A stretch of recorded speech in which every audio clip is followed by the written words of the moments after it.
Umat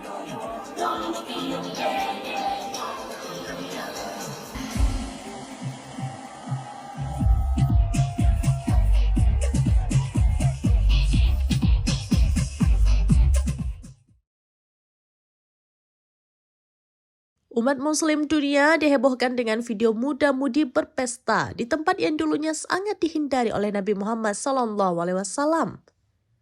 Tepatnya lokasi tersebut berada di kota Al-Ula, Arab Saudi, yang juga disebut sebagai Maden Soleh atau rumah kaum Samud. Diketahui kaum Samud adalah kaum yang paling ingkar kepada Allah SWT di semenanjung Arab pada zaman Nabi Soleh alaihissalam. Mereka tetap menolak mengimani Allah meskipun sudah diperlihatkan mukjizatnya melalui perantara Nabi Soleh. Seperti yang tertera di Al-Quran Surat Al-A'raf ayat 77 hingga 78, kaum Samud menantang Nabi Soleh untuk meminta Allah menurunkan azabnya kepada mereka. Kemudian Allah menjawab tantangan mereka dengan memberikan azab berupa petir dan gempa bumi dahsyat hingga membinasakan kaum Samud.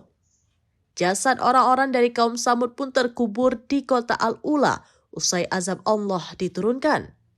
Oleh sebab itu, konon orang-orang Arab mengatakan kota tersebut dikutuk dan berhantu.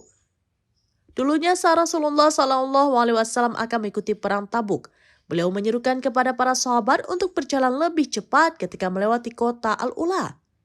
Bahkan beliau menganjurkan para sahabat untuk tidak meminum air dari sumur yang berada di kota tersebut.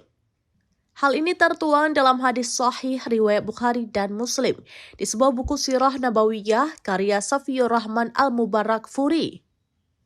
Namun sayangnya, di masa pemerintahan Muhammad bin Salman Al-Saud atau MBS, kota yang dihindari Nabi Muhammad justru dijadikan tempat wisata.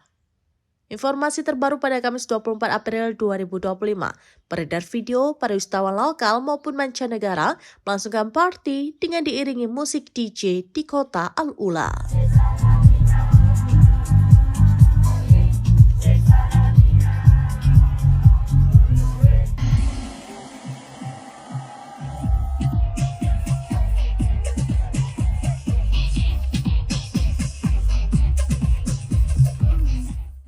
Download Tribun X sekarang, menghadirkan lokal menjadi Indonesia.